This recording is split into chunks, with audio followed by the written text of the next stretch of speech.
is Mary Villas, and I am the president of PSC Partners Canada. I am the co-founder, about 8 years ago now, two parents of teenagers living with PSC who were volunteering for the US PSC Partners, decided we would see what we could do about starting a Canadian charity, and so we started PSC Partners Canada.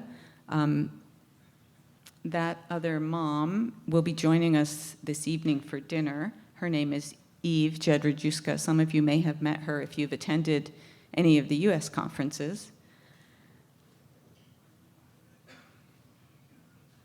And the other thing I neglected to mention this morning is that in addition to the incredible sponsorship and grant funding that is supporting this event, it is being held in partnership with the Toronto Centre for Liver Disease and the Ajmera Transplant Centre at UHN. And this session that we're going to be talking about now is about this joint project that we are collaborating on. It's a very unusual situation in that this is a patient-partnered grant, and you'll hear a lot more about that.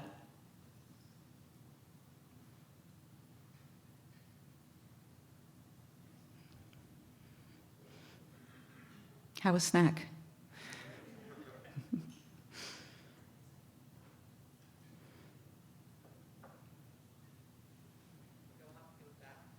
All right, it's great. Okay, so I already introduced myself. All right, so I wanted to take a minute and talk a little bit about the activities of PSC Partners and PSC Partners Canada. So PSC Partners has been around for about 20 years. It was founded by Ricky Safer, who is a PSC patient, and the mission of both organizations is to drive research and provide support and education. So in order to, so what you as the patient community probably interact with us mostly in our support and education, but we also are very active in the research arena, and that's this project that we're going to be talking about. So the ways in which we do that is we have a long-standing grants program where the money that you all raise and donate, is in particular for the Canada affiliate, all funds that are raised go directly to research. We do not use any of the funds raised in Canada for the education programming. So those are used and have been used for research grants. We also have, and this has been developed over the past 4 or 5 years, we've developed a much more active research program. We currently have 2 organization-sponsored research projects, which you'll hear more about this afternoon, the WIND PSC project and the PSC Symptom Assessment project. But we also are out and about in the community, in the professional community, representing the organization, trying to meet professionals in their spaces to raise awareness of what we do, of the funds we have available for their research, and also for us to learn about what's going on in the research landscape. So I, as a representative of the Canadian, go to Canadian meetings. In 2018, I was at a Canadian liver meeting, and somebody approached me and said, "Did you hear that talk that Sonia McParland gave? You have to talk to Sonia McParland about her research." And what came from that was our collaboration and support of a CIHR application. Sonia's going to talk in a few minutes about the research that grant funded. And then what followed from that was that we were invited to share that collaboration with a network of rare disease organizations. The CZI Rare is one, because they were interested in the model of how we were collaborating on this very basic science project. And then, as Dr. Risciuto just mentioned, we jointly applied for and were awarded the CZI Pediatric Grant. Next slide, please. And so that's what this is, and I just want to, this is the same thing that Dr. Risciuto presented, but I just want to mention the very unique feature about this is that the grant required that the applicants have a patient partner as part, to be eligible for the grant. Next slide, please. And this is just the PSC Partners team members on this grant. I am serving as the patient organization principal investigator. Rachel Gomel is the registry director from PSC Partners, and Virva Algis, who's here in the room and is going to be moderating this session, is providing support for knowledge translation. Next slide. And this is the group of the clinical academic research team, which Sonia et al. And all will be talking about. Next slide, please. We can go on to the next slide. So I want to introduce this session. So buckle up. This is some serious science. But ask your questions. We really want to make this is all about knowledge translation. The grant specifically asked us to work to communicate to the patient community what is going on with this research. So that is the point of the next hour and a half. So please get out your Slido, ask your questions, raise your hands. We will take questions that way as well. Virva is going to be moderating, and she has a special little question mark that she's going to raise for the speakers in case she feels like something really might need a little clarifying. And then we are going to stop after each presentation for maybe 5 minutes just to ask some clarifying questions before moving on to the next talk. And then we will have a general Q&A at the end. So I know that our speakers have worked really hard to make this as accessible as possible. So I'd like to welcome Dr. Sonia McParland to the stage, and I don't have her bio in front of me, so I'm going to have to wing it. Dr. McParland is a professor of liver disease. She's an immunologist at Ajmera Transplant Center, and she studies the liver. And she has many, many accolades, and I'm going to read her bio later.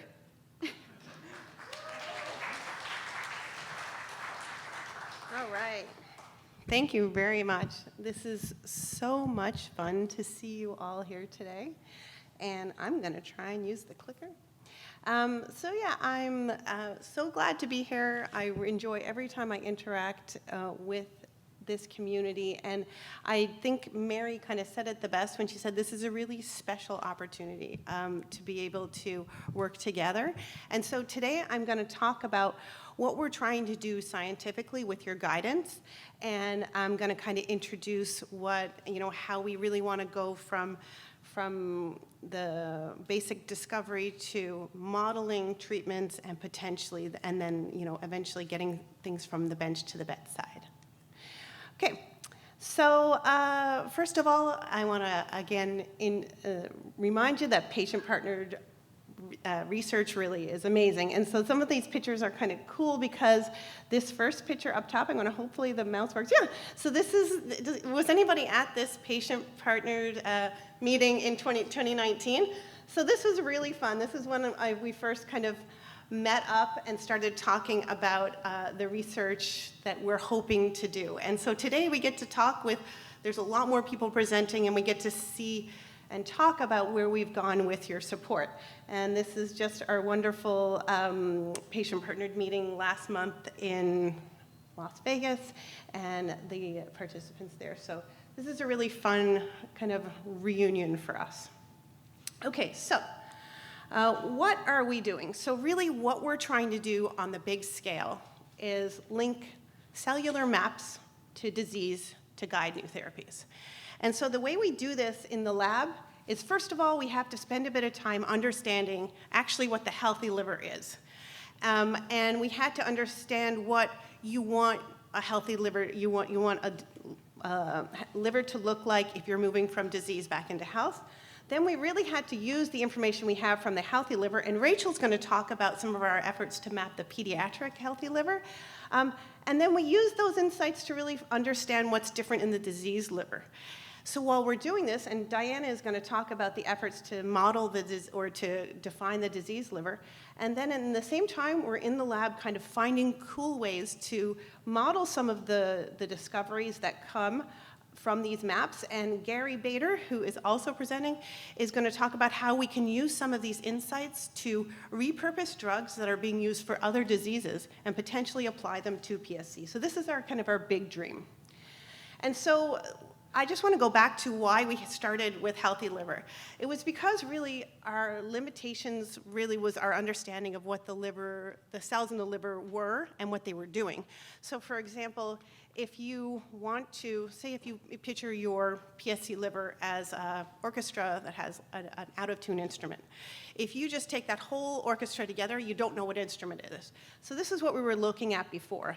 We were looking at the liver like a smoothie. So we didn't really know which instrument needed to be tuned to bring that orchestra back to a nice sound. So really what we want to understand is the individual cells that make up that smoothie.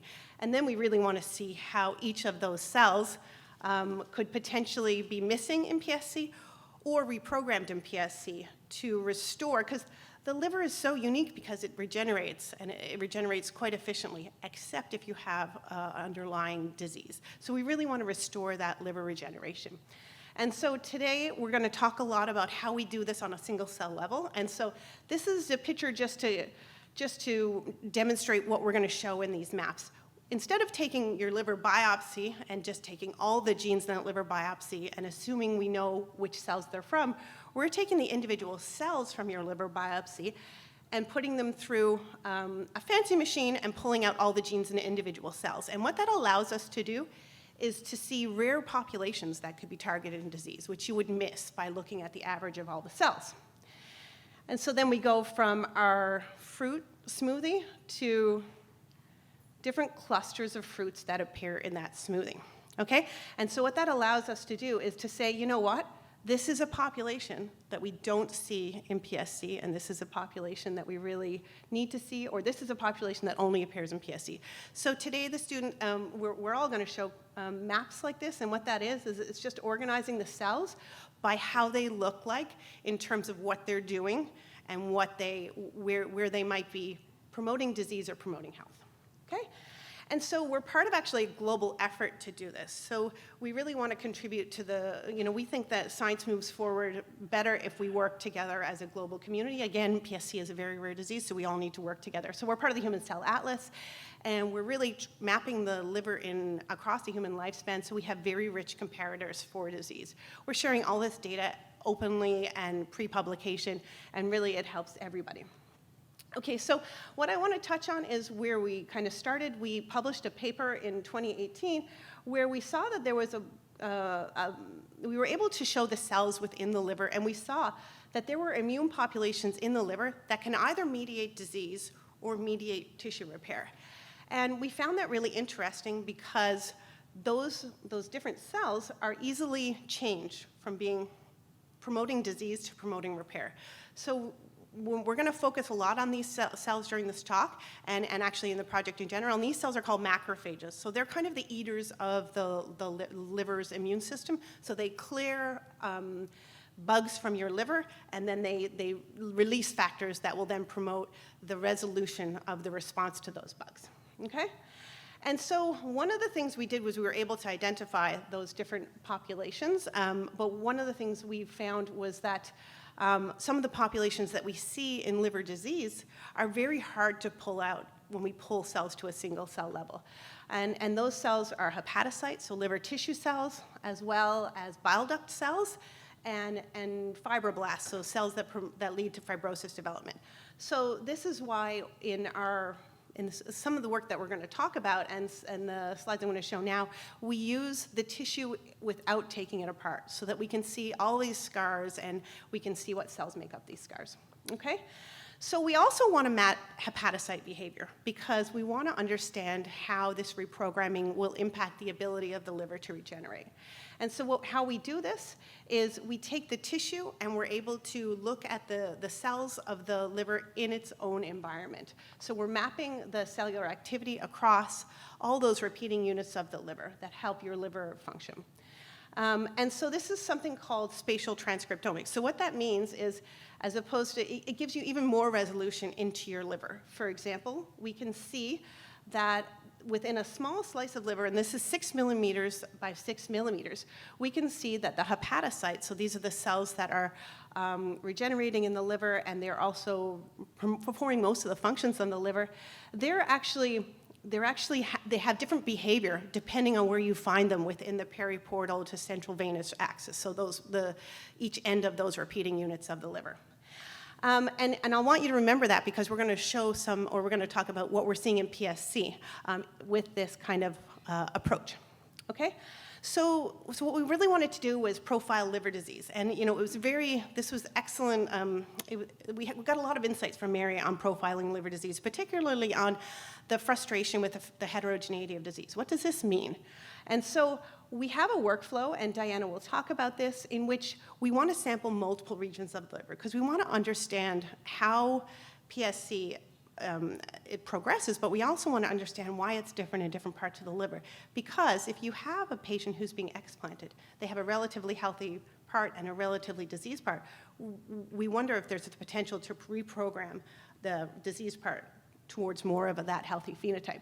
So what we want to do is really carefully sample different parts of the PSC liver.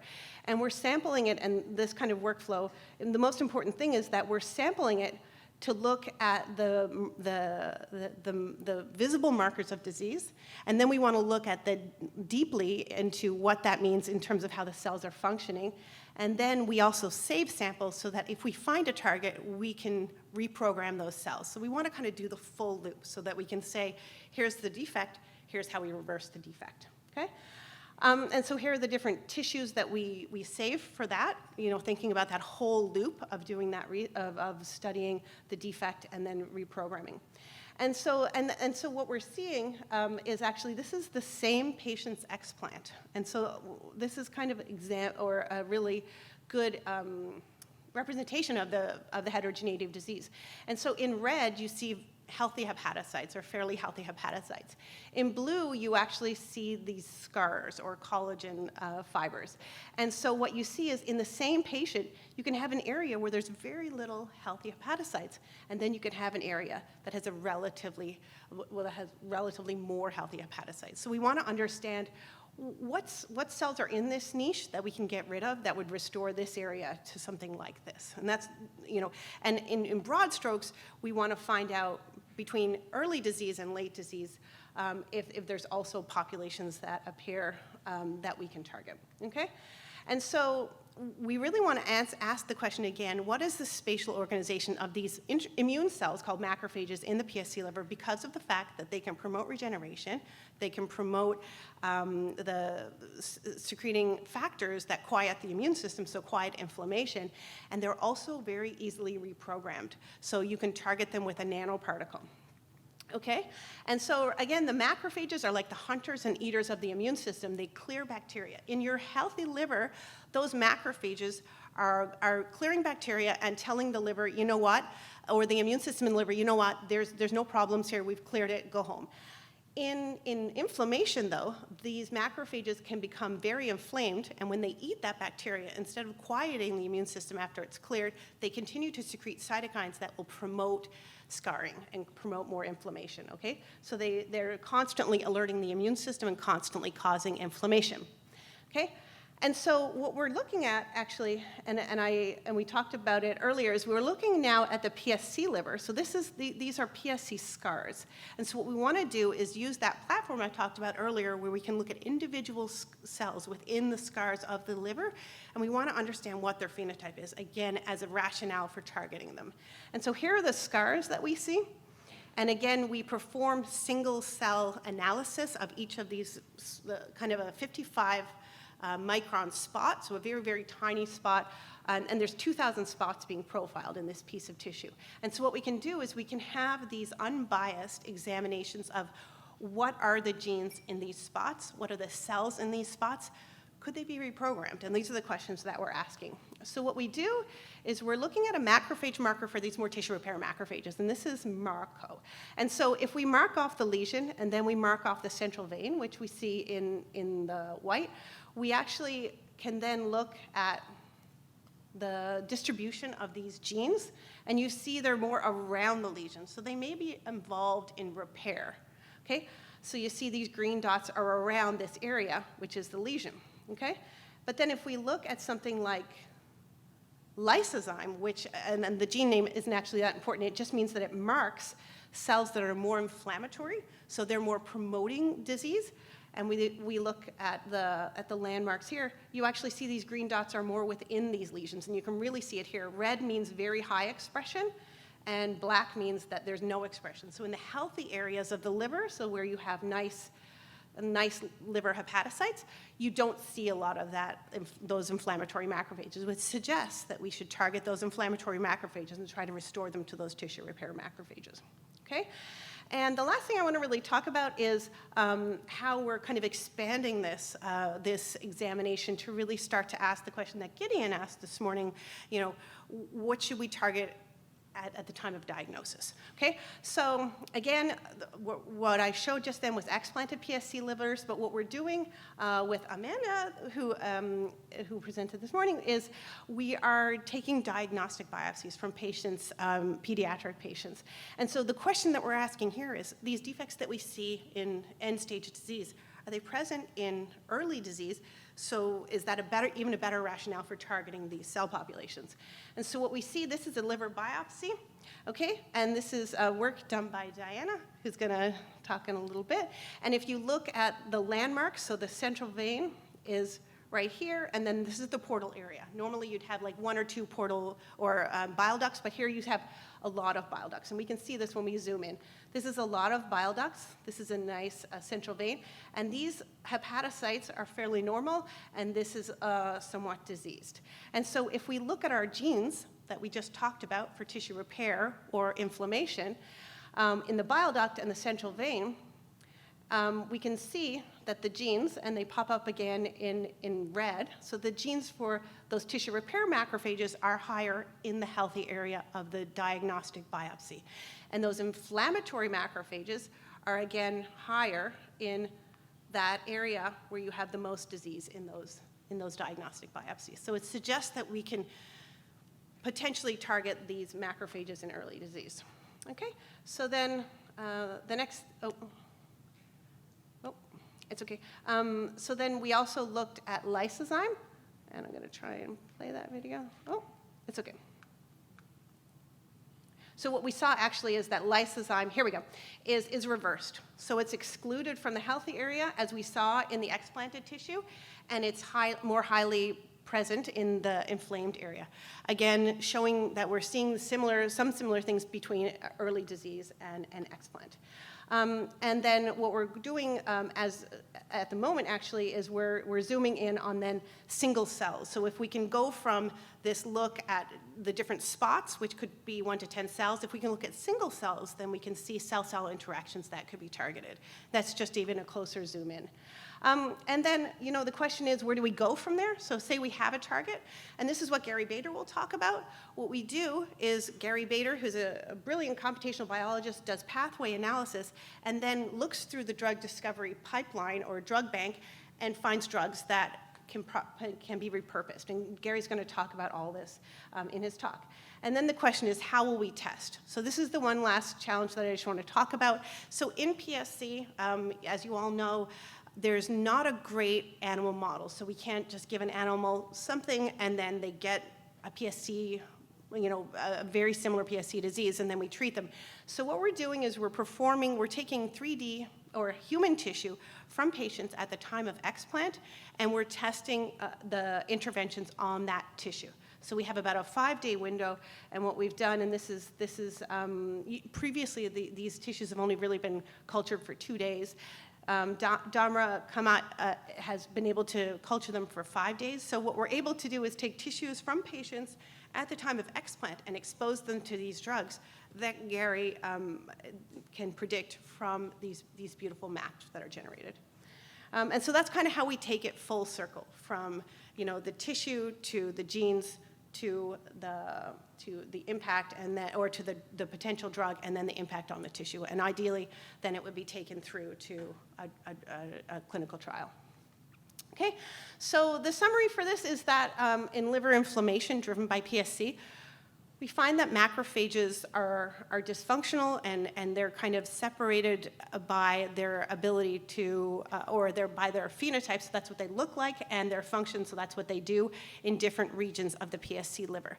And so if we use these different single cell technologies, we can really zoom in more on how these cells are interacting and how we can reprogram them. And then with our collaborations, with the greater community, we can take some of these discoveries kind of to a treatment, okay? And then I just want to acknowledge this massive team, including the wonderful PSC Partners. They were on the last slide, but not this one. And I'm happy to take some questions.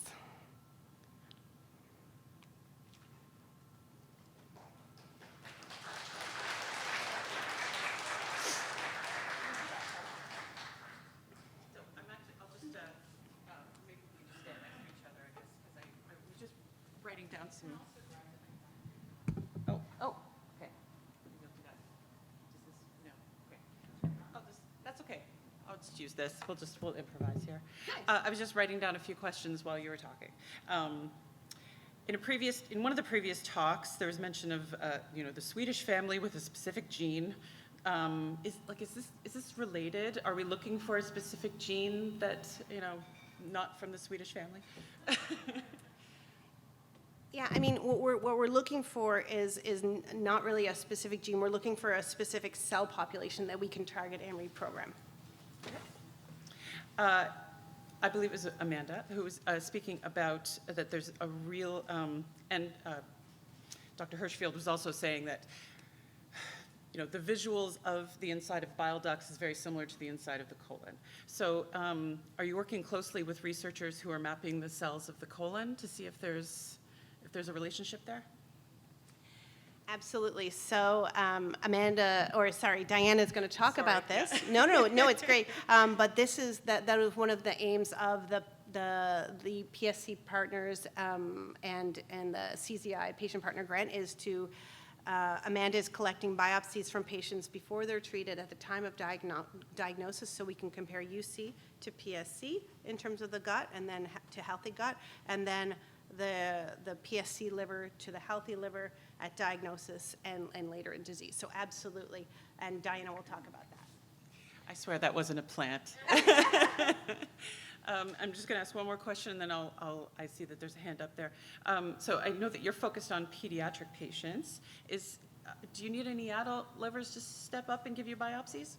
Yeah, absolutely. And sorry, our CIHR team grant is on adult, and our CZI grant is on pediatric. So we're doing both adult and pediatric, and we definitely could study any biopsies that are provided, and especially any explants that are provided. But yeah, we are, because Gideon is recruiting patients for his with research-only biopsies with Aaliyah, and Amanda is recruiting the pediatric patients. We did have a question on Slido that says, how quickly do your research findings get communicated to other liver specialists? Yeah, so that is an excellent question. So we, as part of our team and as part of our Chan Zuckerberg initiative and our Human Cell Atlas, kind of our general philosophy is we share right away. So we present pre-publication, so publications take about 2 years to go out. So what we do is we pre-print the publication. So we say we submit it to the journal, and then we share the publication, and then people ask for the data from us. So some of the data, for example, I'm showing today is not published. We share that through our liver consortium, as well as at conferences, and then through preprints. Yep.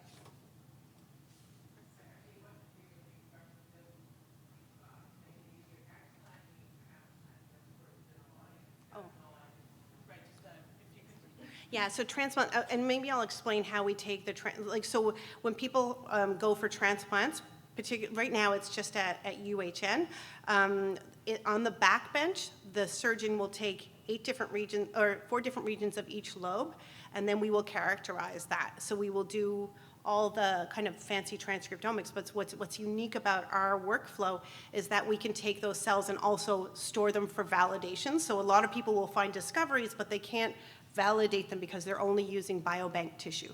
So we thoughtfully collect the tissue with our question in mind. And so from the explanted tissues, we do it right in the OR. The transplanted tissues, sorry. Yeah. Yeah, the term explant is sometimes, that was new to me also. Oh, okay, yep. We have another question from Slido. I'm sorry. Can you describe any prior results and successes from prior single-cell research? Yep.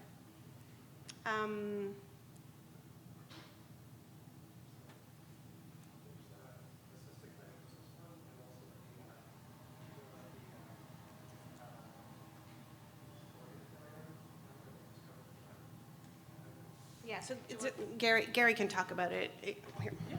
What do you want? Oh. So the most, so I'm Gary Bader, I'll talk later. The most medically relevant case was one that was published a couple of years ago in Nature Medicine. It's a very interesting case where there's a type of disease that results in organ failure, but they didn't know much about how that worked. They had a patient in Boston who was presenting with this multi-organ failure disease. They knew somehow it was related to viruses and the immune system, so they took single-cell transcriptomics data from the person's blood, and they figured out that T cells were really important in the disease, and also that a pathway called JAK-STAT pathway was important in those T cells, and they also found viruses in there. So they gave the patient a known drug that was targeting this pathway in the T cells, and also an antiviral, and that patient actually recovered. So in that one study, they figured out with one set of experiments all the mechanisms of this disease that allowed them to actually develop some choice of therapy and actually cure that individual. So there are examples like this that exist, and we're really hoping that we can apply this to as many diseases as we can. I'll talk about that a little bit later too. I know that some of these questions will get answered in upcoming presentations. Did you have one too?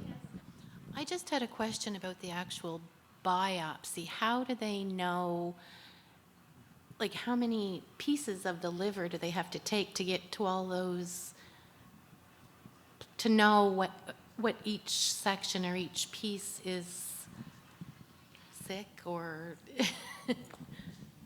Yeah, so this might be a better question for Gideon, but what we're looking at for the biopsy study is we're trying to recruit as many patients as possible so we can have a cross-sectional look at what, at different stages and different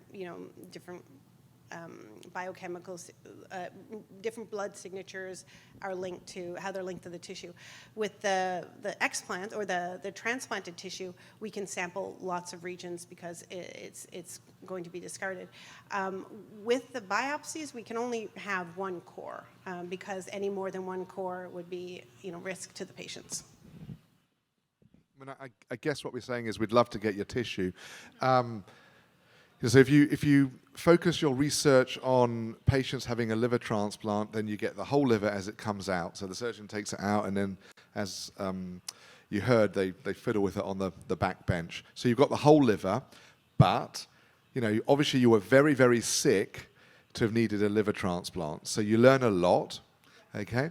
But it is it's sort of near the end of the disease.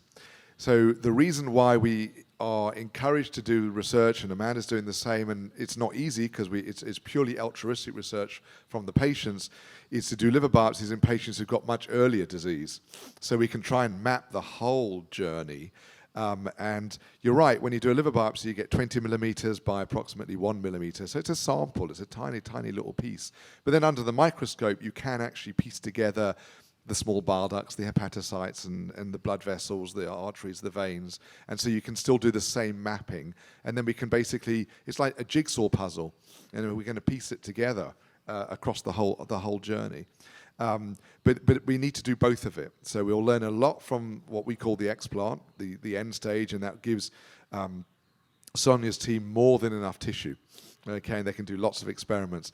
But the more we can get patients earlier on, children, adults, and the biopsy, then we can add to that journey and that story.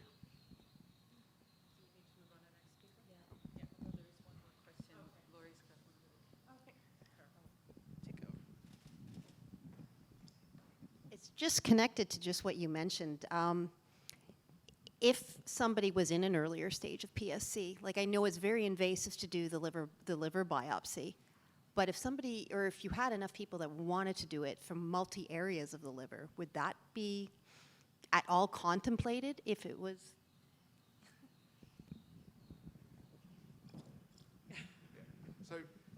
So it is invasive, although actually, strictly speaking, the risks of a biopsy nowadays are the same as a colonoscopy, so not actually materially different. But I agree, it is invasive. We don't target the biopsy because we can't see where to put the needle in. We just get the radiologist to put it into a large part of the liver. And actually what we're hoping to find is the signatures we couldn't even see before we could use these technologies, which can pick up the disease. You're right, in theory, if you sampled, lots of different lobes of the liver, that would be even more informative, but I suspect that I'm not going to get much votes of appreciation from the patients if I recommend that. And can I just ask one question as a patient who has done a liver biopsy before? I just want to check, because we're using the word invasive, but it was over really fast, and really it was just like go like a banana, and then a needle, and then it came out, and then it was done. So is this what we're talking about? We're not talking about a major surgery, right? Yeah. Okay. Well, yeah, that'd be good. Over there. Thank you guys so much. That was amazing. I'm so glad to hear these questions coming. This is really, really helpful. And this was Dr. Sonia McParland, who I did not introduce properly. She is a senior scientist in the Ejmer Transplant Center at UHN and an associate professor in the University of Toronto's Department of Laboratory Medicine and Pathobiology and the Department of Immunology. And she also holds a Canada Research Chair, Tier 2 in liver immunobiology. So I was close. And I would like to invite Dr. Edgar to join us for the next talk. Dr. Rachel Edgar is a postdoctoral fellow with Drs. McParland and Dr. Bader. Her research focus is using single-cell genomics to study the liver. She completed her PhD at University of Cambridge and the European Bioinformatics Institute, and her PhD work focused on pediatric inflammatory bowel disease using computational biology. Perfect, thank you. Thank you so much. Amazing. Great, yeah, so Sonia gave a beautiful introduction, so hopefully you're well primed for what I'm doing. So I fit in the gap of trying to understand what the healthy pediatric liver looks like. As a resource for, of course, PSC to compare to, but lots of other pediatric liver diseases this will hopefully be useful for. So yeah, you've seen this. It's the beautiful structure of the liver. It's a very complicated organ. It's got a huge immune niche. It's something that we're particularly interested in. The technique is the same one that Sonia was describing, so the single-cell RNA-seq. So just to reiterate with this UMAP, because I'm going to show a lot of them. So what this is when we get a piece of the liver, we run it through a system. So if we've got yellow and blue cells, say hepatocytes and immune cells, they're sorted into their individual units. And then when we show them in these maps, as Sonia said, the cells that are closer to each other are generally more related. Often we'll color them by their cell type. That's sort of just something. It's semantics, I guess, what is the cell type, but generally these are related cells to each other. And we can also color them by their expression, but I'll get into that. So Sonia's presented a little bit the adult map, so that's something that the group has put out. And there's several adult maps now. And also recently they put out a fetal liver map. So we have kind of the very early life, pre-life, and then adult. And there's, of course, this niche in between of the pediatric liver. And we don't know what's happening necessarily just in regular liver development through the age of under 18.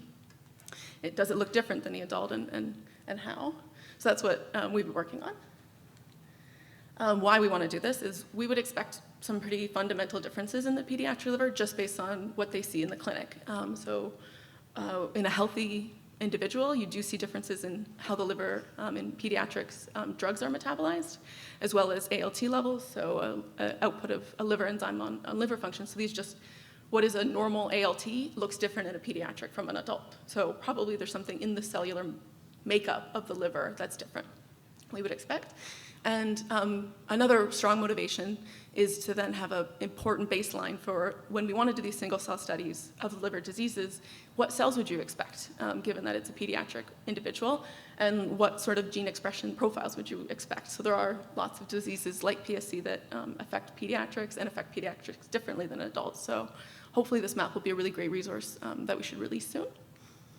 I'm going to use as an example a different liver disease, so sorry to invade PSC with a different disease, but Diana's going to present on the PSC, but just to sort of show the kind of questions we'll ask and how this can be more broadly used in many liver diseases. So I'm going to talk about, I think, a fairly somewhat related disease to PSC. It's intestinal liver failure associated liver disease.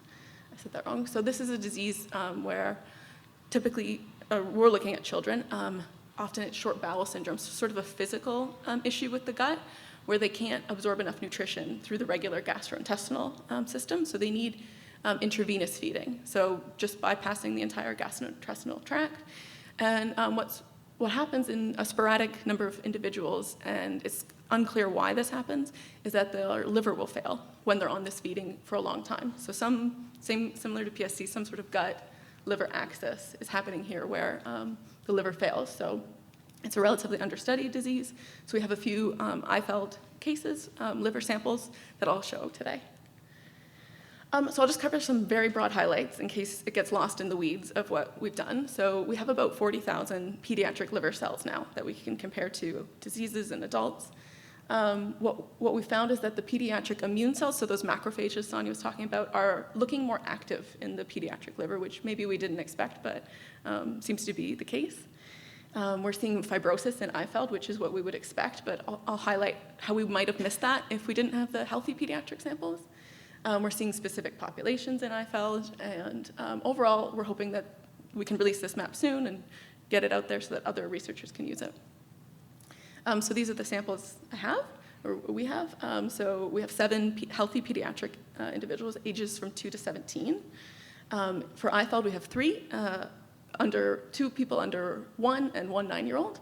And for the healthy adult, we have 7 from 26 to 69. So this is my map, or our map. It's about 70,000 cells. This includes adult, pediatric, and IFELD.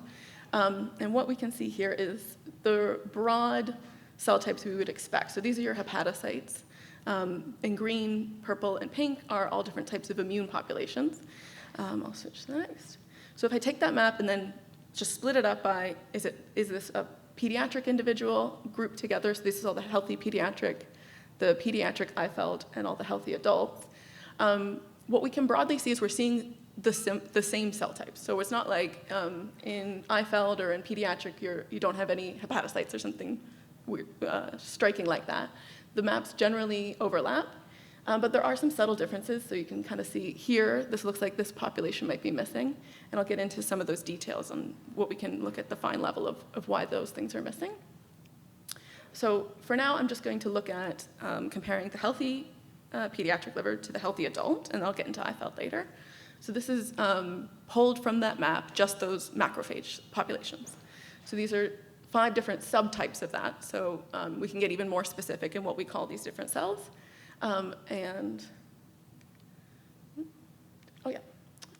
When we look at that map, we can then zoom in on just these one type, so these Kupffer cells. So these are macrophages that are resident to the liver, and they perform, really essential functions. So when they see bacteria, they activate the immune system and regulate the immune system. And I want to get too into the details, but what we're seeing in terms of their immune activation is some key genes consistently higher expressed in pediatric. So these chemokine receptors, so these cells that we know are expressed by Kupffer cells and other macrophages when they're saying there's some kind of inflammation happening here. We need to be doing the inflammation things. So this isn't just healthy pediatrics. So that might be something to do with how the organ grows and develops, maybe in terms of having to restructure as cells need to be taken away and pruned and stuff. So it's an interesting point just from a basic research question of, okay, why was that happening? And we can look into that more functionally, but it's an important point. And then if, say, Diana wanted to look at PSC and compare to the adult map, she might say, hey, this inflammation looks like this is a PSC-based inflammation, when in reality, that's just how a healthy pediatric liver looks. So that's why it will be great to get this out soon. I just want to briefly touch on IFELD and one of the findings there. So I'm highlighting here, back to that original map, one cell type, the hepatic stellate cells, sorry for the acronym. So these are an important cell in responding, known to respond when the liver is injured. And what hopefully you can see is that there seems to be two fairly distinct groups of this type of cell. So we went in a little further and just zoomed in on those two groups. And hopefully what you can see in the light blue, those are cells that came from a healthy pediatric individual. The dark blue is a IFELD pediatric, and the red is a healthy adult. And what was pretty striking is that this one group came almost entirely from IFELD or a healthy adult, whereas this other group came almost entirely from healthy pediatric. And when we looked at the genes and the signatures in this IFELD adult group, I've got one example here, but we saw several genes that are known to be related to fibrosis. So what it looks like is that these cells in IFELD and adult are fibrotic, and it looks like even at under 1 year of age in IFELD, these cells look like an adult cell. So there's something massive obviously happening, that's why they're liver failure, but it kind of makes that point that if we hadn't had this healthy pediatric group, we wouldn't have really been able to say what's different in IFELD. Fibrosis would just look like fibrosis, and we wouldn't know that really these cells should look quite different in health. So hopefully we can continue to make these kind of observations. Oh, I have one more point, sorry. And just how this maybe is occurring or related pathways. I looked back at those myeloid cells or those macrophages we're so interested in. And I was able to see that in these resident macrophages that we love so much, there's an associated gene in IFELD that's overexpressed, and it's known to cause fibrosis in another liver disease, non-alcoholic fatty liver disease. So possibly that could suggest that in IFELD, there might be a similar process happening as in non-alcoholic fatty liver disease and how the fibrosis occurs, whereas maybe there's something different happening in PSC. So we can start to now make these comparisons to other diseases and try to group these things on related pathways. And with that, I will leave it. So we're hoping this map can be released soon. We're going to use it in the PSC research, obviously, but hopefully we can get it out too and make some more findings about IFELD. That's it.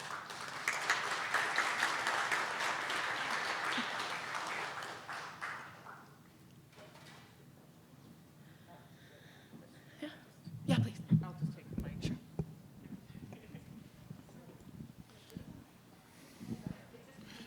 Sure. So, sideline for me, I worked on a medication before I actually joined PSC Partners that was being tested in IFELD. And when we looked at, because there was some desire to say, could it work in PSC as well? But the one thing that came out is adult IFELD and pediatric IFELD actually present very differently in terms of their biopsies. One's more cholestatic, one's more one looks more like bile duct disease, the other looks more like fatty liver. So do you have a plan to actually bring in adult IFELD patients to kind of, then you've got all four? Yeah, that's good. It's working, yeah. That's a great question because I've looked a bit at what Diana's seeing in PSC compared to pediatric IFELD, and it doesn't really overlap. So it's really interesting that maybe the adult IFELD is like PSC. So that could be really interesting. I don't know if we have access to adult IFELD right now, but I think I'm sure we could hopefully get access to that because that could be really great. I actually have a question. Yeah. Is your research at the same stage as yours? Like, is the PSC research at the same point in its trajectory as the IFELD research? Like, it looks like or are you just showing us an example? I think I might have gotten confused, but No, it's fine, yeah. because you're talking about IFELD, so that's the work that you are specifically doing? Yeah, exactly. So are you at the same point as the PSC research? I'd say it's kind of I would say a similar point, and we might put this out a bit sooner, just because there is so many more grand plans for the PSC with this grant and everything. So with the IFELD, if we can get adult samples and continue, we might expand on that. But I think for now we have this interesting data that I think would best be used if we put it out soon and share it. I don't see anything on Slido. Does anybody have any questions? So,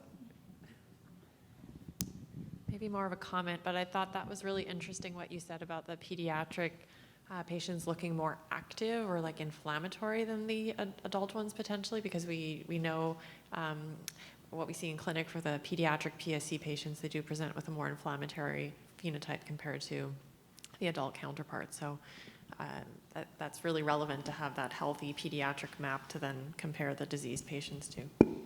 Yeah, I think one of the sort of initial thoughts would be that the adult would be more inflamed, just in comparing healthy, because maybe, you know, you're exposed to more environmental things as an adult liver than as a pediatric liver.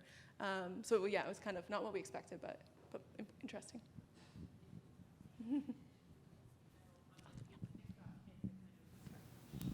If you think about children, they tend to react to, like, you know, infections and viruses more exuberantly. So it's probably something along those same lines, I guess. Thank you very much. And if you could join Dr. McParland on stage, that'd be great. Next up, we're going to have Diana Nakib. But before we start, I also would like to just say, for those of you who are new, I was really serious about buckle up. This is not our typical patient talk. We realize this is really complicated stuff, and also that this whole experience, if you're newly diagnosed, can feel very overwhelming. And we're going to be breaking after this session and going into peer groups at lunch, where you'll have an opportunity to just sit and talk and introduce yourself to others who are similar to you, living with PSC or a caregiver to PSC. So hang on. We've got 2 more talks, and also keep those questions coming. So Diana, please join us. Diana Nakib is a PhD candidate at the Department of Immunology at the University of Toronto. She is currently working in the area of transplant immunology under the supervision of Dr. McParland at the Ajmer Transplant Center at Toronto General Hospital, and she's doing a ton of work on this PSC CZI grant.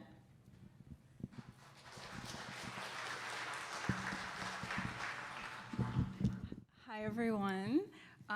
It is an honor to be here speaking to you about the work that we're doing and to also be up with the rest of the team. This is a project that means a lot to us, and we're very fortunate to be able to be here and to present to you.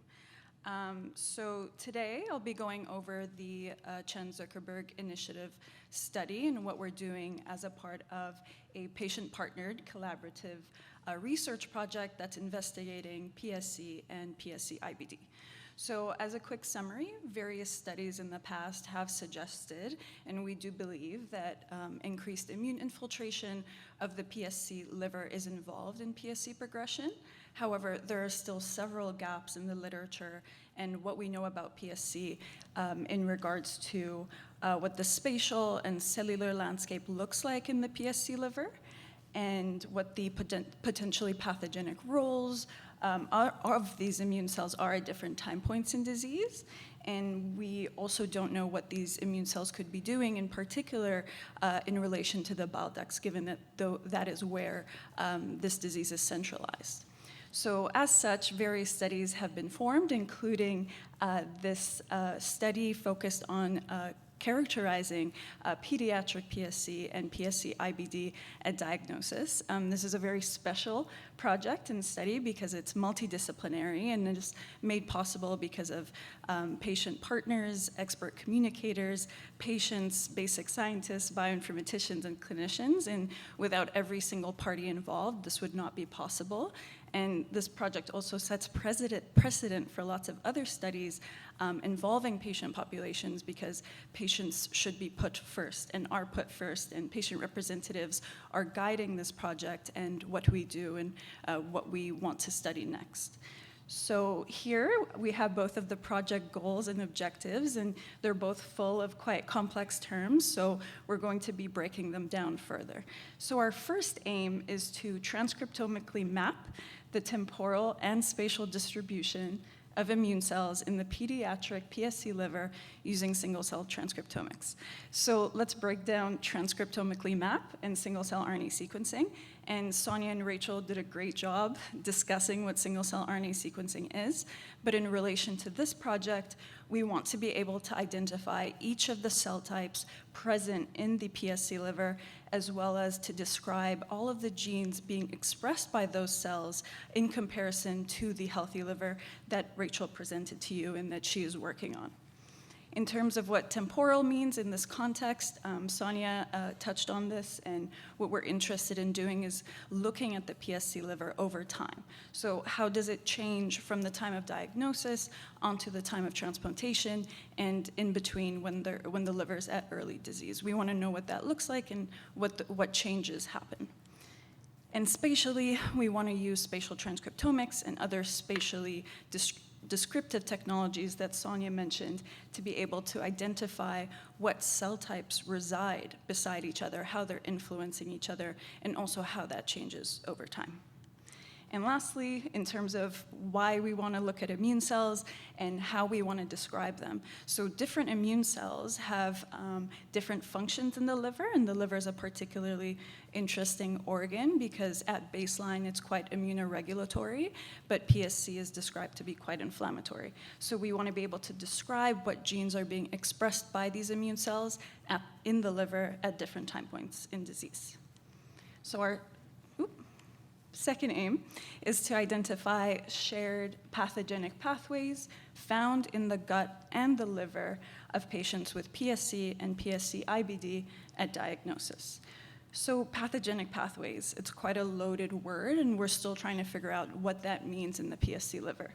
So what we're looking for are either previously described or unique disease-associated pathways in the PSC liver, so signatures, various genes that are expressed alongside each other, specifically in PSC, and that includes genes related to inflammation, fibrosis, and suppression. And again, we want to look at that over time and throughout the PSC liver.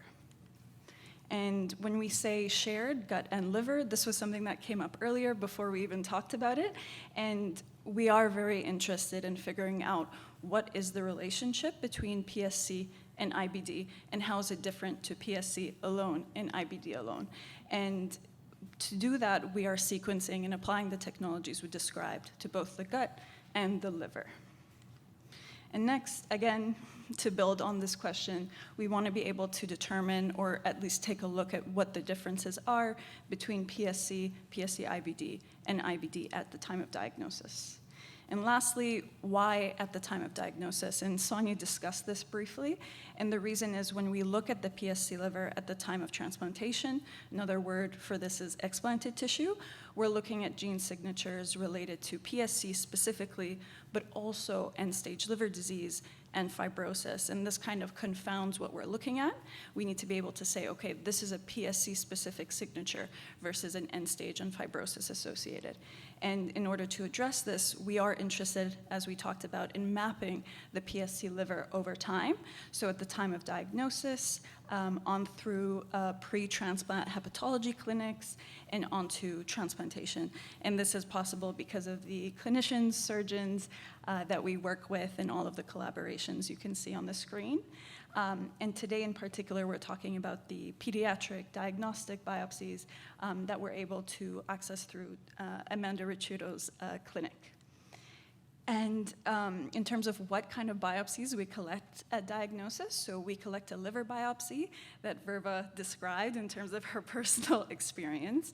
We also collect matched blood samples and also collect biopsies in different regions in the intestines. And this is particularly important because IBD manifests differently in different PSC IBD patients and IBD patients.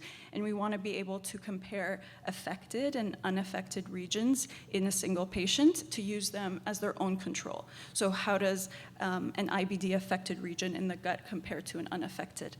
And then to relate that back to the signatures we see in the liver and the blood. And to do so, we use a range of technologies that, again, have been touched upon today. In particular, we like to match RNA-based technologies, which are unbiased, allow us to look at the whole transcriptome. We're not looking for a specific thing, but we're looking at everything and seeing what comes up.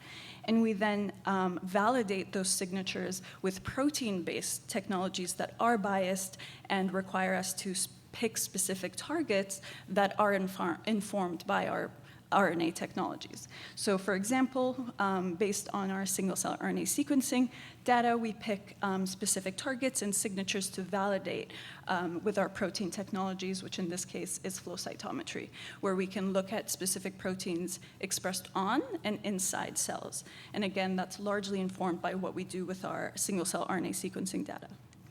And next, with spatial transcriptomics, again, Sonia went over some beautiful data we have from spatial transcriptomics work. And what we're able to do with spatial transcriptomics is to look at the whole genome or whole transcriptome in intact tissues. And then we employ histology and immunohistochemistry to then look at the signatures coming up from spatial transcriptomics in intact tissue through immunohistochemistry. Yeah? Yeah. So essentially, just to break that down very quickly, immunohistochemistry just means we can use targeted antibodies that have a fluorophore attached or a certain stain attached to be able to look at a tissue and say, okay, I want to look at this specific protein, and then that protein in an intact tissue is represented by a specific color. So anything we see in spatial transcriptomics, we then validate with immunohistochemistry.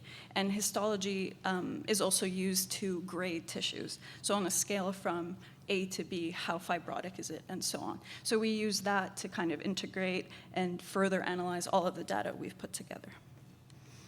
So in terms of project progress and what we've done so far we've collected 7 matched pediatric liver biopsies and blood samples. And so far we've collected 1 matched liver, gut, and blood sample. And today I'll be going over quickly some preliminary single-cell RNA sequencing data that we've generated from our single patient matched liver, gut, and blood samples. So here, this is quite a loaded image, but in brief, this graphic represents all of the cell types we've been able to identify in the single-cell RNA sequencing map of the liver, gut, and blood. And just quickly, each dot represents a single cell, and cells that are closer together, as Rachel mentioned, have more in common typically than those that are far apart. And here we have them labeled by cell type. And on the right, we have this exact same map, but split up and colored by tissue origin. So in this case, each color relates to a distinct tissue type and where that specific cell is coming from. So for example, here, red, I'm not sure how well the colors are translating, but red relates to cells that have come from the blood sample, and blue has come from a specific region in the gut. So how we can use single-cell RNA sequencing in this case is to be able to identify and look at and zoom in on specific populations, such as our immune cells of interest. So here in this map, we're able to see gut-specific epithelial cells, which sort of line the tissues. We're able to see gut and liver B cells, which are a class of immune cells that secrete and release antibodies. We're able to look at myeloid populations, which contain macrophages, which, as Sonia mentioned, are the hunters and eaters of the immune system. We also see gut and liver T cells, which I'll describe a little bit more in the next few slides, but also are another immune population that support the rest of the immune system. And we also see gut and liver endothelial populations, which typically line the blood vessels in the liver and in the gut. And if we want to take, for example, a closer look at our myeloid populations, there are several different kinds of analyses we can do. And one example is to, again, look at how these specific myeloid cells are contributed to by the different tissues of interest. So we see that there are some populations specific to the blood or specific to the liver, but then we see another population that is shared across regions. And a population that would be interesting to us would be to zoom in on this shared population and say, okay, what genes are we seeing in the gut, liver, and blood in PSC IBD patients in comparison to healthy and IBD-only patients? And we can also use single-cell RNA sequencing to inform us of specific T-cell identities that are shared across sites or specific to certain sites. So what are T-cells? T-cells are immune cells with unique T-cell receptors. These T-cell receptors are used to engage with proteins that might be pathogenic or detrimental or not at all. And they also support B cells and various other immune cells in our body in mounting an immune response. And when a specific T-cell engages with its specific target, it can then proliferate and multiply and then travel throughout the body to different tissues. And what we can do with single-cell RNA sequencing is to say, okay, which T cells are present in different tissues and what identity are they, and are they proliferating, are there multiple of them, or are they only single ones that we're finding? And this will then inform us of potential targets we can pursue in the future to target for therapeutic development. So in conclusion of what I've shown today, we're employing various technologies that we've described, such as single-cell RNA sequencing, to be able to identify signatures that are specific to PSC or PSC-IBD at the time of diagnosis. And these signatures can then uncover potential targets that we can use for therapeutic development in the future.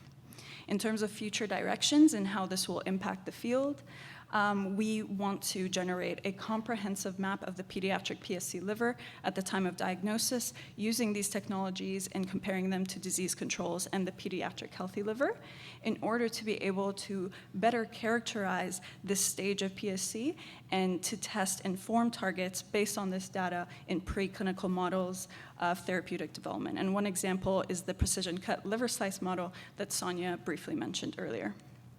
I'd like to thank everybody that's contributed to this project. It really is, it really takes a village, and we're very grateful to everybody that's contributed. And please let me know if you have any questions.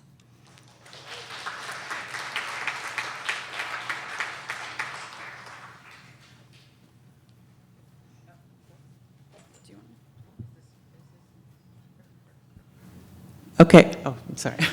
Like the voice of God. If I just can take one moment, just in between, by the way, I'm aware that some of you are newly diagnosed and that this is like drinking from a fire hose of information.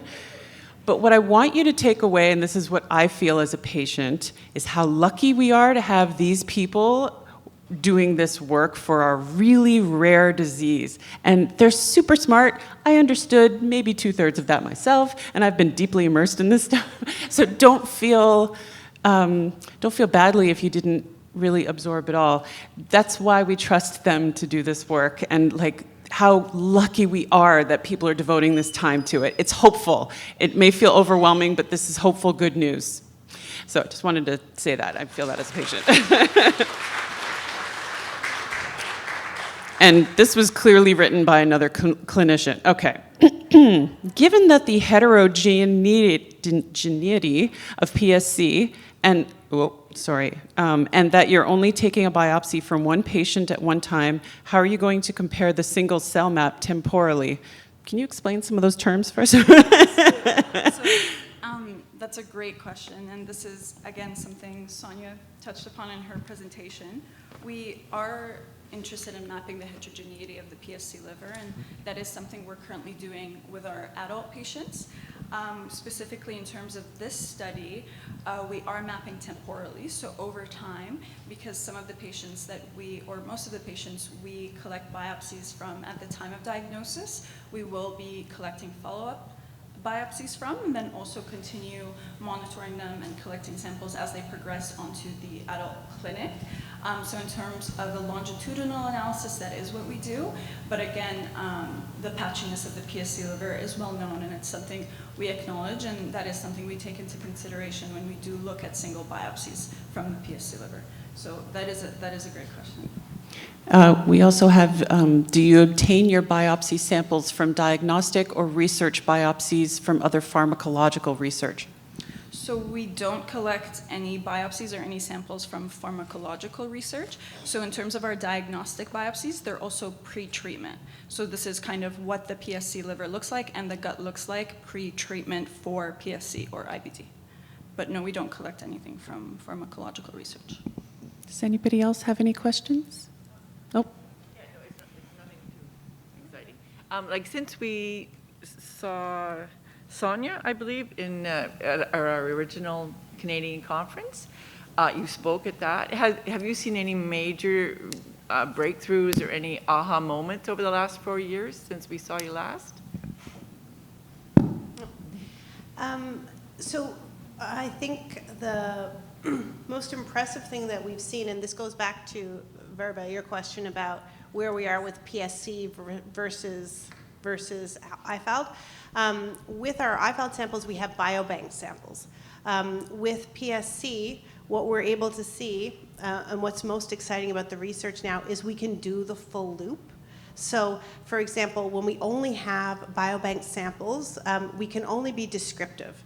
Because we've developed this liver slice model, and because we've actually found that when we take that tissue after it's been taken out of a patient, we actually can take those cells to a single cell level. We can look transcriptomically at those cells and save 90% of those cells for later experiments to try and reprogram. Those cells are viable. I was very excited to see that we can do the full loop of research. And exactly. We first of all didn't have the maps, so we didn't have the potential to hand over to Gary for targets, but we also didn't have the rest of that loop, which was the slices, and we didn't have cells from patients to validate. So because we have this access to a huge amount of tissue, and most importantly, and actually this came up in the patient partnered conference, it's very unique, this team, that we're able to get research-only biopsies. We had groups from how many countries? And we were probably the only country that was getting research-only biopsies. So it was 9 or 10 countries. So that's also very, very exciting that we're able to, if we complete this loop on the cells that are rich and available through the explanted tissues, we can also validate them in the research-only biopsies. And that is very powerful information to hand off to Steve and Mary for their FDA efforts.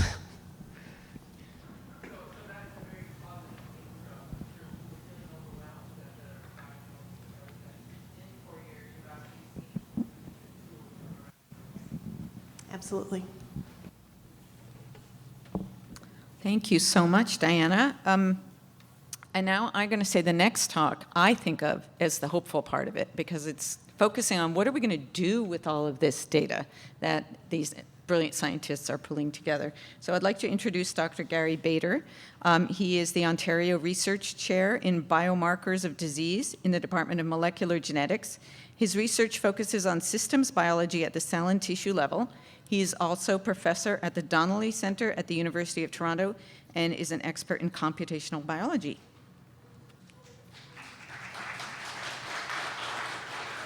Thank you. So we'll wait for the slides to come up. It's a separate file. It's not that one. No. Oh, there it is. Starting, yeah, there.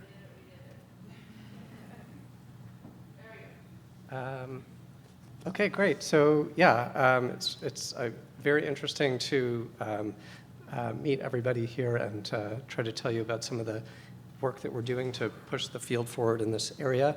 So I'm going to talk to you about pathway analysis. Oh, you know what? I think this is an older version. I don't know if it's the one that I sent you that we put on the USB key.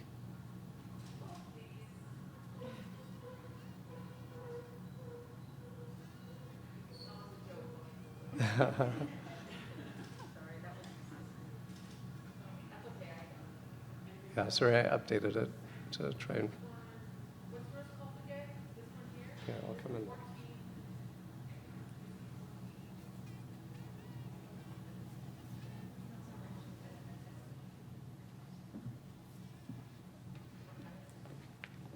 So while we're pulling that together, I'm going to take advantage to make an announcement. So after this talk and the Q&A, we are going to be breaking for lunch. And Jessica Travis, who works for PSC Partners and has been doing event planning for this event, is going to explain the logistics of how the lunch is going to work. But before we get into that, we are hoping to get a group photo. So when we break for lunch, if you could all come to the front of the room, we're going to have people on the stage, standing, seated, and standing here, and hopefully our wonderful photographer, Kelly, is going to get a shot from us from the balcony.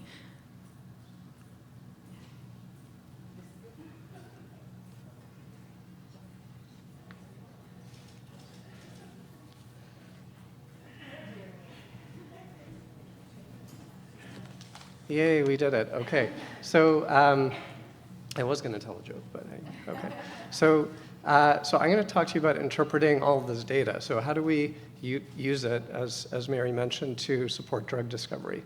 So basically what we're doing is crunching a lot of data. So I'm really, really good with computers. All my family members ask me for help with their email. My job is to basically pull all of this information together and using computers. We have so much information, so we need computers to help us organize that information and process it. I'm going to tell you about one type of analysis that we do that is hopefully hopeful. So one of the things that we get from all of this data that we showed, we saw all these maps with thousands and tens of thousands of cells and lots of different samples from all different parts of the body, So, we're very excited when that happens. We think, oh, wow, this is amazing. We got all this data, then we see all of the data and we're like, wow, it's so much. What do we do next? So one of the things that we can try to do automatically is try to figure out what's interesting about these genes. So we can rank and group the genes, we can organize them, ideally, we can apply different types of analysis tools to find an interesting new gene. So one of the types of analyses that we do is try to figure out what the genes do as systems. So genes work together as systems that create biological processes that operate all different parts of our body. So we have pathways that are processes that break food down and build it up into muscle and other parts of the body. We have systems that control different aspects of our body, control systems. So there's a lot of different types of systems that exist in the body. So here's an example of metabolic pathways. So this is how we generate energy in the body. This is glycolysis. Here's an example of another type of system called a signaling pathway. This is kind of like the control circuits of the body. And here's an example of a gene regulatory network. So this is the control systems that allow cells to change, and this would control cells changing in a healthy way and also control cells to change in a diseased way. And then we have lots of data that's generated from experiments that's just a big hairball of information, but there's a lot of it, and it's a lot of interesting information. So what we'd like to do is take all of this information together and figure out all the data that we get from all of these beautiful maps that we saw earlier, and all of this knowledge that we already know about how the body works, and we're going to put them together and say, okay, in a PSC patient and this PSC sample, we see these systems, like the metabolism is not working in this particular case, or this cell, and in a particular cell, or this control circuit that we know about is overactive. It's not supposed to be on, but it's always on in this particular cell. So by kind of putting all the data together and figuring out, like if we take the intersection or the Venn diagram, we can say, okay, these are the targets, these are the interesting things that we should look at that are different in the disease compared to the normal. And it's much easier to do with the computer than manually. If we had thousands of genes manually, we have to look through thousands of papers. It would take a very long time. With the computer, we can speed that up like thousands of times. So we're trying to get this done really quickly. So the idea is that we have information from the genetics, genes, and the environment, and we want to understand how it relates to disease. This is a complicated slide, but basically the idea is that we want to pull all this data together to find important systems that are in the disease and not in the healthy case. we know that, okay, so that helps us find these systems. That's about biology, basic biology. What's happening in this disease? What biological systems are changing? And now, okay, so now that we know that, once we know that, we want to go to the next step. How can we modify these or control them so that we can get them back to a healthy state or somehow address the problem that we find? And there's lots of different ways and approaches that we have for this, but one of the ones, that I'll just talk about one example, which we're working on now. We don't have an answer yet, but I'll talk to you about an interesting case that we have. So the traditional drug discovery process is long and complex. I think many people probably know. There's a lot of different steps. One of the things that we can use to really speed this up is drug repurposing. We talked about this earlier just in the break with some people. Can we reuse existing drugs? We have lots of information about drugs. Here's an interesting database called Drug Bank. It's actually made in Alberta and Edmonton in Canada. So they have information on 500,000 drugs and drug products. Now, there aren't that many drugs, separate drugs. There's a lot of different products and all sorts of different variants of drugs, but we have information on thousands of drugs, and a lot of those drugs do specific things. They change specific cells, they change specific biological systems in the body, and if we can find, luckily, one that is already available that can control a process that we find, a biological system that we find from all this data, then we can start testing it right away. We don't have to wait to create a new drug from scratch, which is very complicated. So that's, out of many different analyses that we're doing, that's kind of a nice one to start with because we can try and get to an answer quickly. So we don't have a version of this for PSC. We've already made a version. We don't have an answer yet or a finished story for PSC. We've already done some of these prioritizations to find drugs that may target systems that we found already, and Sonia showed you a table of that earlier. So those are candidates that we're going to start testing as soon as we can. But I do have an interesting story about how this worked well in another disease. So I just wanted to talk to you about that other disease as an example, which is one of a hopeful example that drives, is personally rewarding for myself. So this was work with doctors at Sick Kids, two neurosurgeons, Peter Dirks and Michael Taylor.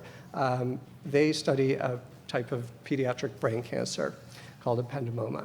And previous to this study, people knew that ependymoma occurred at different parts of the brain, and depending on where it occurred, it could be serious or less serious, and it was most serious if it occurred in the back of the brain.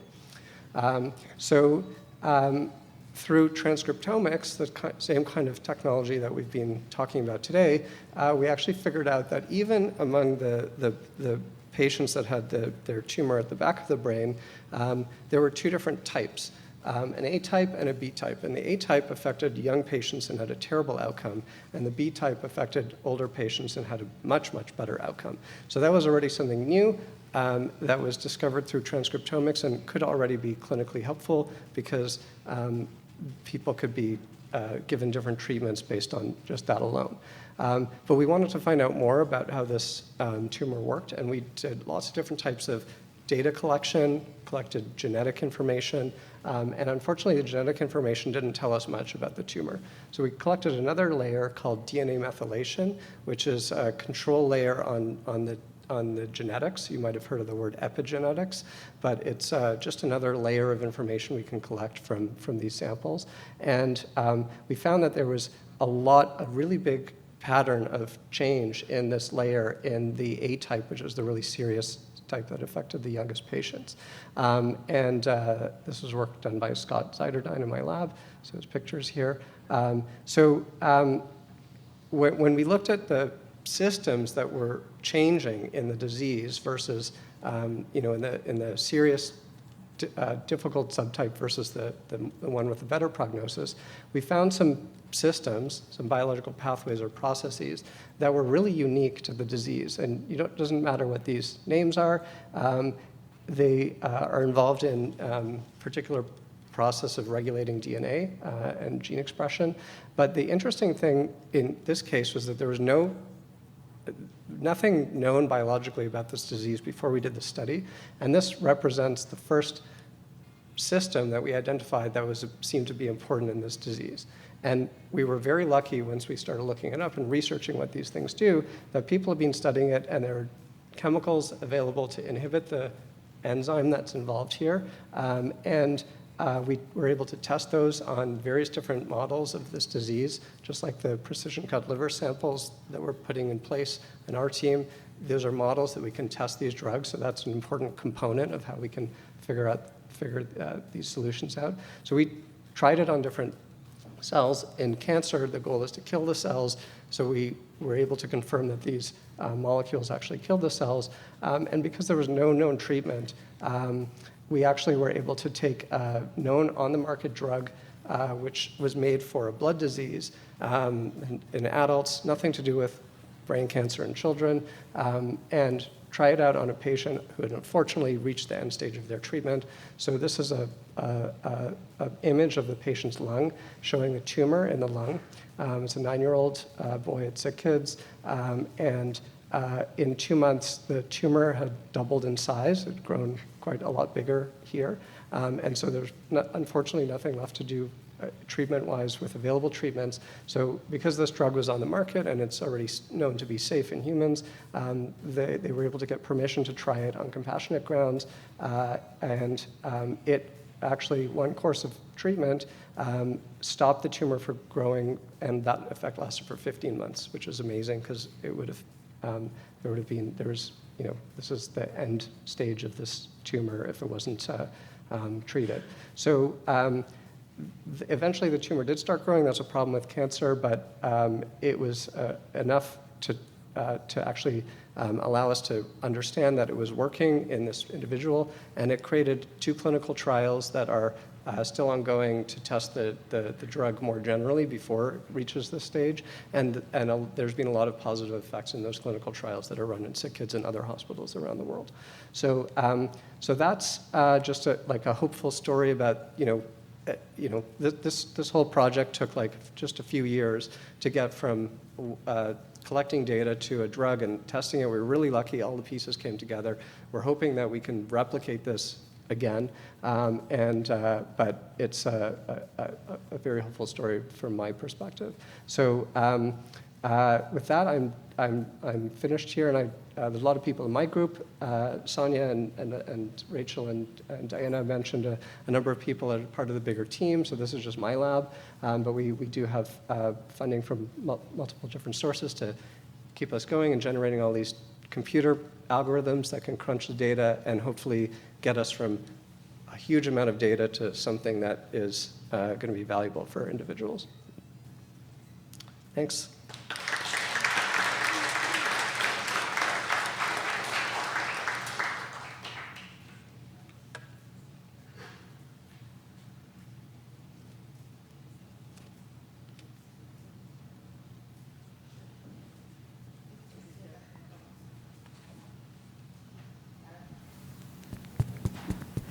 Okay. One of the questions that came up on Slido is, and this might be for the whole panel, so I'm not sure. Apparently some linkages between, are being published, RE virus as trigger for autoimmune conditions in heart and liver. Does this help us with research? Apparently some linkages. I don't know if maybe the person wants to clarify that question. Oh, just so the online participants can hear you. Thank you. Yeah, the question was, just in my research, Googling around, et cetera, for my daughter, I am seeing some published articles around, autoimmune response in some of the organs, and specifically I've come across a couple that talk about the heart and the myocarditis kind of, impacts that we're hearing a lot about, but also other organs like liver and triggering liver disease. So Sonia might have, as an immunologist, might have more information about specifics, but in general, we do consider viruses, and we would like to consider bacteria as well if we can. So when it is possible to search our data for signatures of viruses, because they're also express genes, and we can detect those sometimes. So it's something that we keep in our mind regularly, that there's pathogens that from the environment that could be affecting and causing these diseases. And so it's one of the things that we do when we analyze the data. I don't know if anyone else wants to mention another point. Hello? Oh, yeah, no, it's working. And we're also focusing on that question specifically with metagenomics and collecting stool and blood from patients too. So we would ideally like to answer that question, or at least have that data for each of our patients that we profile with our gut and liver. So bearing in mind that we have about 5 minutes before we have to break, maybe we could look at the last 3 questions here. So, well, I mean, especially for the computer email genius, is AI being used to analyze data to help predict or even come up with a cure? Yeah, so we use AI, the latest generation of AI, all the time. We're really lucky that Toronto is one of the birthplaces of the latest generation of AI deep learning. It was developed in the computer science department, which I'm part of. And so there's a really big community of people developing AI technologies, and we work with them. We have people connecting on our floor. So my colleague, Philip Kim, for instance, is generating AI methods to develop actually new protein drugs and antibody drugs to kind of design them in the computer, whereas to really speed things up. So we have so we use that technology on a regular basis, but we also have the connections with the community of people to bring the resources that we need when we need them, and to find the experts that we need when we need them. So we know who they are. Maybe, or should this be the final question? Okay. What are some promising repurposed drug treatments for PSC? So we're just starting that now. We don't have I think we can find lots of predicted drugs that come out of this analysis, but then we have to figure out which ones we're going to test, and that's hopefully maybe next time we could tell you more about which ones we're able to test. So we have all the pieces in place now really to actually start that part of the big long, or not the big long, but the team project that we're working on. So years or months? That would be, that's the immediate next step, is to do exactly what Gary was doing in epidemioma in PSC, and then we tested on the slices. The limiting factor was the slices, and now that we have the slices working, that's the immediate next step. And in general, our hypothesis is that we'll be testing something on macrophages that reprograms macrophages. Yeah, so I guess within a year or something, we could test multiple candidates. Because the other thing is, from the explanted tissues, we have all those cells stored as well, so we have platforms to test. So everything's in place to kind of. But I mean, it's important to be realistic about this. We want to move forward as quickly as possible, but in the epidemioma example, we were lucky that we found this. We're hoping that we'll be lucky, and we're pushing on that as much as we can. Thank you so much to this incredible team for being here.